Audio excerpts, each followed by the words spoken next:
Okay, welcome back. So last time we did the logarithm, we also saw that because we could do the logarithm integral, now we could do sort of the rest of the picture of the trig integrals. Now we want to do the inverse trig integrals as well.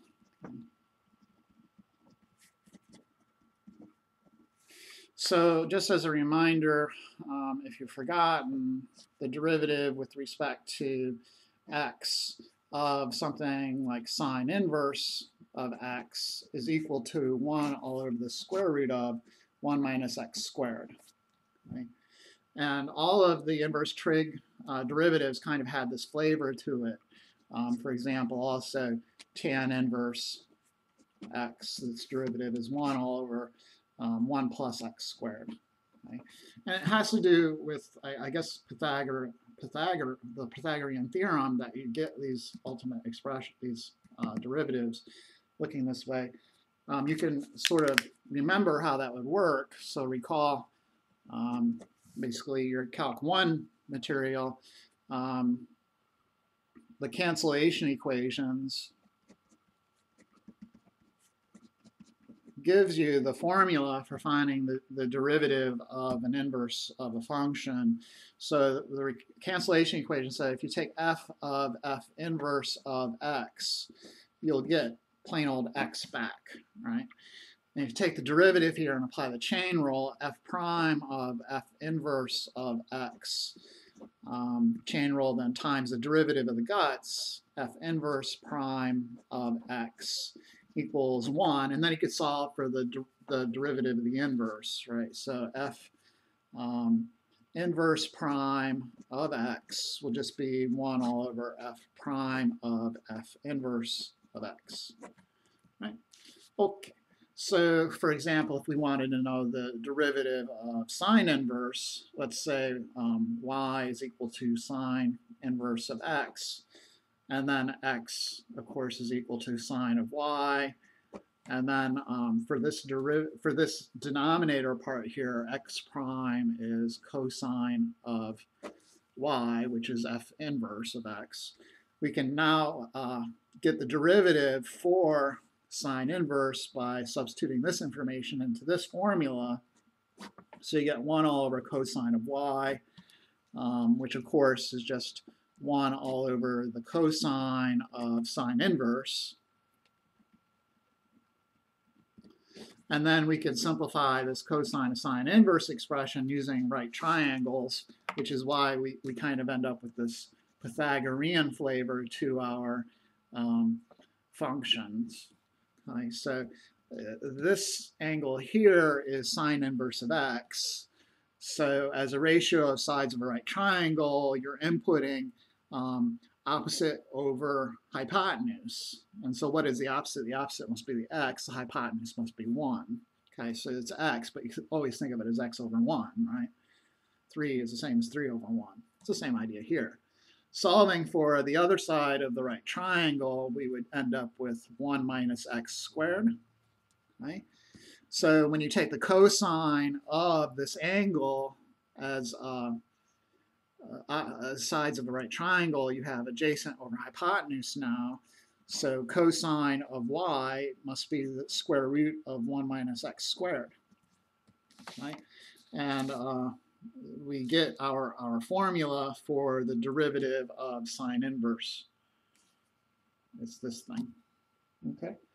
So now we want to be able to go in the reverse direction, and if you know the derivatives, you then automatically know the integrals, right? So if you know this derivative, it must be the case that the integral of dx all over the square root of 1 minus x squared is equal to sine inverse of x plus c, and then in this case, you know the integral of dx all over 1 plus x squared must be then tan inverse of x plus c. Okay, so there's very, very basic formulas based off of what you should already know about the derivatives of trigonometric integrals.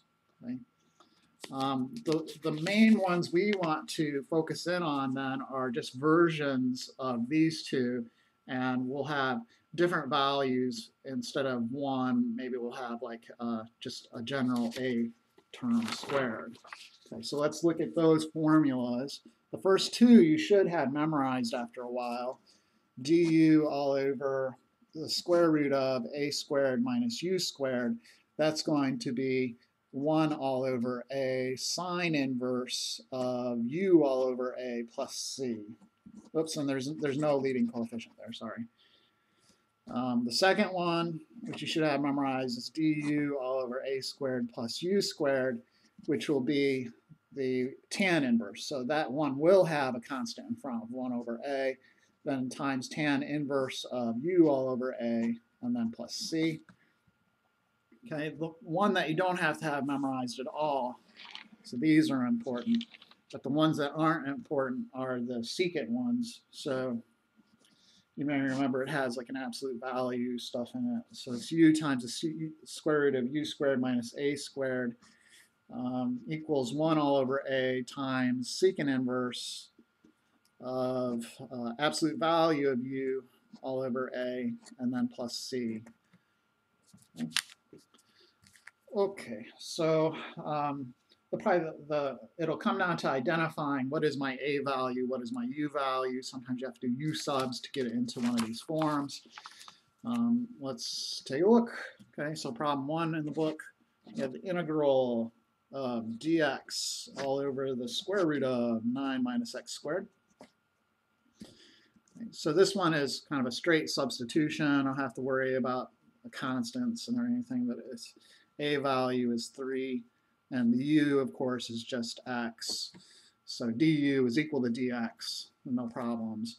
So using my formulas, I'll have, so this is a sine form. It'll be sine inverse of x over 3 plus c.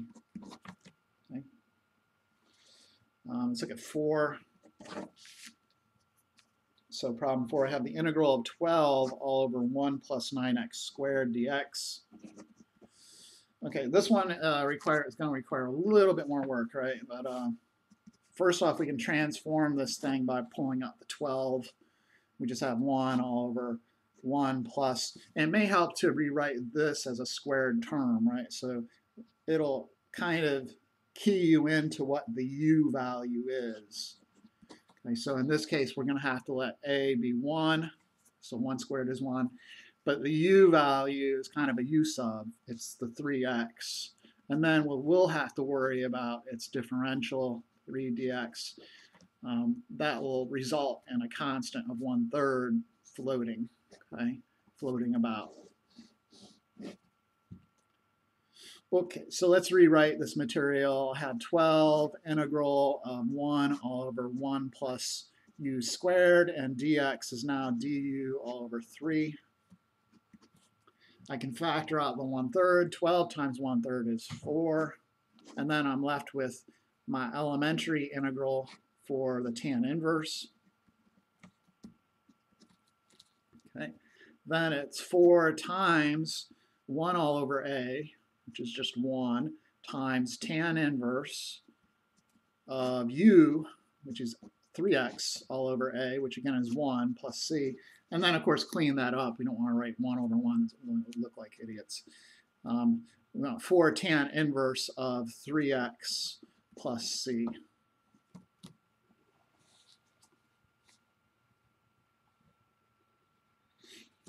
Okay. So sometimes your forms will have little polynomials in them. Let's look at number 5. And this kind of leads into completing the square, which you'll have to do sometimes. Dx all over the square root of 1 minus x plus 1 squared. And we want the integral of this thing. It seems to have a sine inverse look to it. If you were to allow u equal x plus 1, I think that's what you'd get. Right? A is obviously equal to 1, this first term, and then the u is the second term. Right? So du, let's make sure there's no constants floating about. There's not. And we can do our substitutions now. So dx is du all over the square root of a squared is 1 minus u squared. right? And then this is elementary. We can apply our formula to it, and you end up with it's a sine inverse, right? So sine inverse of u all over a is just 1, so it's just u plus c. And then at the end of the day, a sine inverse of x plus 1 plus c. Okay. Let's look at probably number 15. So 15 kind of looks like a secant inverse, but it's not. Let's take a look here. We have the square root of x times the square root of 1 minus x. Right? So you're going to have to kind of be clever with some of these and figure out an appropriate substitution. You can kind of notice, hey, this x is really just square root of x squared, right? So it seems like your u value is going to be square root x.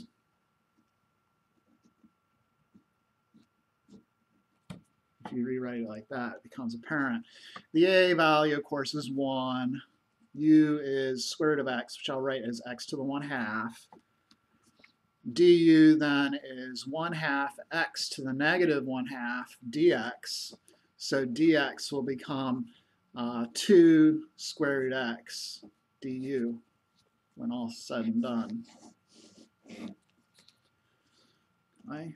So I'll do my replacements. Dx is now 2 root x du all over top of root x times the square root of 1 minus u squared. The square root x's cancel. You can factor the 2 out of the integral. And again, we have a sine inverse.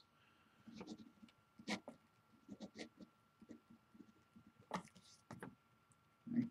So this will turn into 2, then sine inverse of u, which is square root x, all over a, which is 1, and then plus c.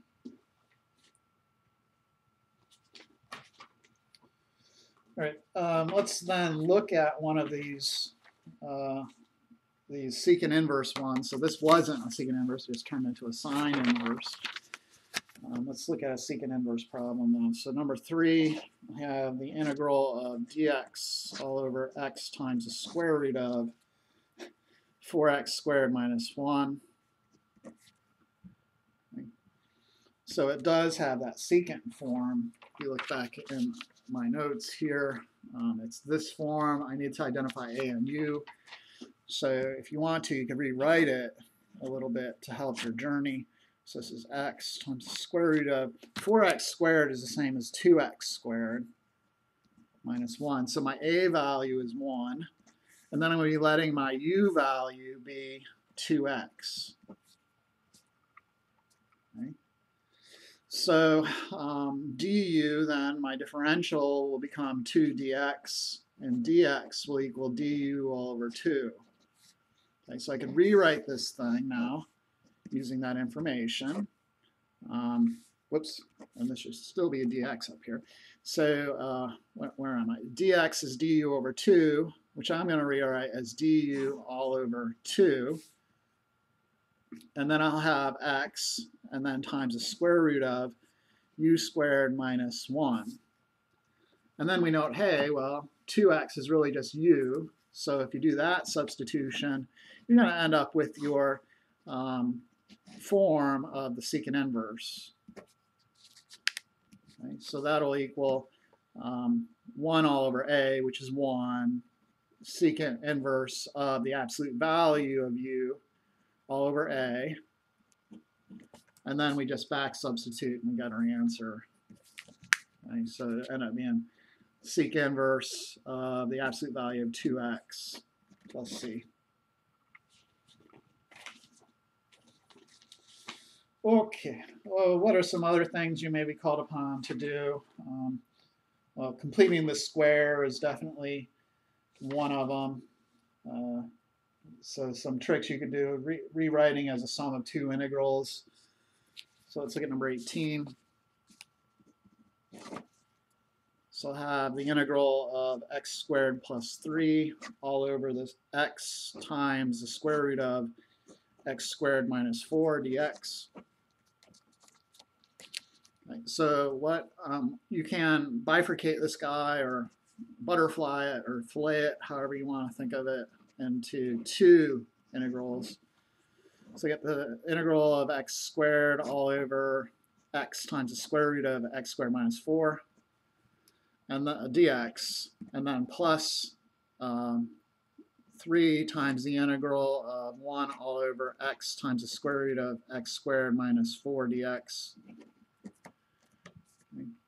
This first integral can be simplified, so you end up with the integral of x all over the square root of x squared minus 4 dx.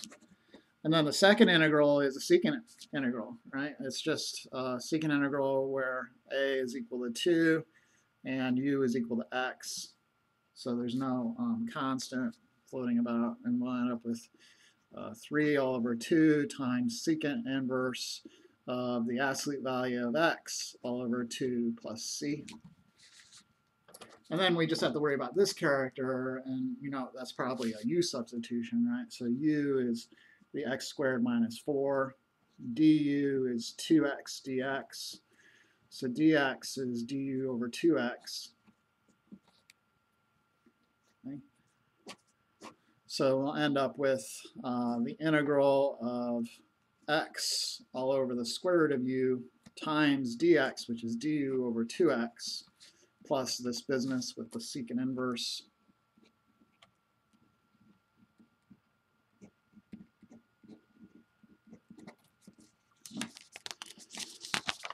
And then we could rewrite that first part. So I could pull out a constant here of 1/2.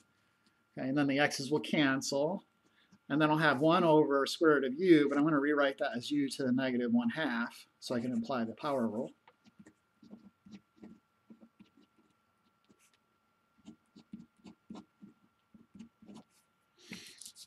Okay. So applying the power rule now, u to the negative 1/2 plus 1 is positive 1/2, and then I divide by 1/2, which is equivalent to multiplying by 2.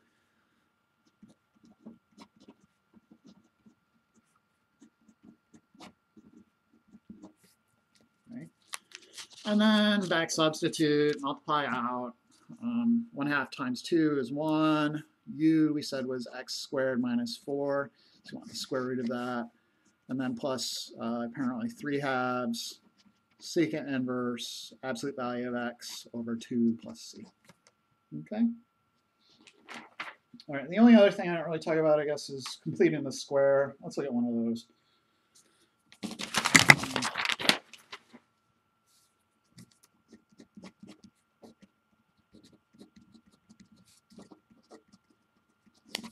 So to complete the square, remember, if you have something like x squared plus bx plus c, you want to add and immediately subtract in b all over 2 squared.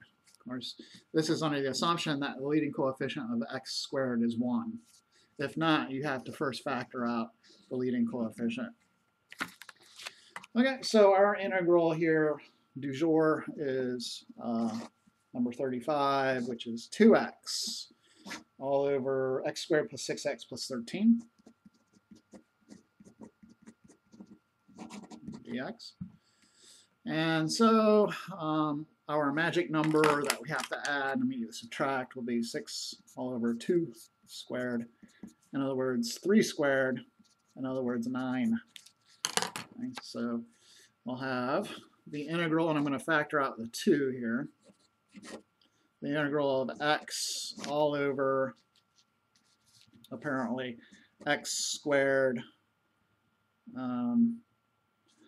Sorry, there's something else going on in my brain. It's plus 6x plus 9 minus 9 plus 13 dx. So what's going on in my brain is this thing doesn't seem like it's an inverse trig integral. It's not. It'll turn out to be a natural log integral, if you're wondering. So anyways, x all over, I can now factor this part of it. Okay? So I'll have x plus 3 squared, 9 plus 13, negative 9 plus 13 is plus 4. Okay? And then I believe if we do a u substitution, we'll have for, how do I want to do this? I guess there's no way around it, x plus 3. Then my differential du will just be dx. So I'll have, losing my dx there, 2 times the integral of, I guess we could rewrite u then as, or sorry, x as u minus 3. And this will be all over u squared plus 4 du. So how did I get x into u minus 3? I took this equation right here and solved for x. Okay. So x equals u minus 3. You can do that. That's legal. Okay. Then I'm probably going to have to split this character up. So it will have, I think it will then have, I misspoke, it will have a inverse sort of form to it. But part of it will be a natural log. Anyway, so I have 2 integral of u all over u squared plus 4. That part will be a natural log. And then minus, this will be 6 now, integral of du all over u squared plus 4. Okay. So just remember, you have to kind of distribute the 2 to each fraction. All right, carrying on then. And this integral, I note that my, I'm probably going to have to do a substitution, right? Z is u squared plus 4. So dz is 2u du. So du is dz all over 2u. Right, so this thing will equal 2 times the integral of u all over z times dz all over 2u minus 6. This other integral has an a value of 2, and u is just u. So it's an inverse tan, so it'll be 1 all over 2 tan inverse of u all over 2, and then plus c. Cleaning this part up, it will become, bring out the 1/2. You'll just have dz over z, and then minus 3 tan inverse of u, which we said was x plus 3, all over 2 plus c. And then this guy is the natural log I was talking about, so that will be ln of the absolute value of z, but z is u squared minus 4, and then u is x plus 3, so I'll just have x plus 3 squared plus 4 minus 3 tan inverse of x plus 3 over 2 plus c.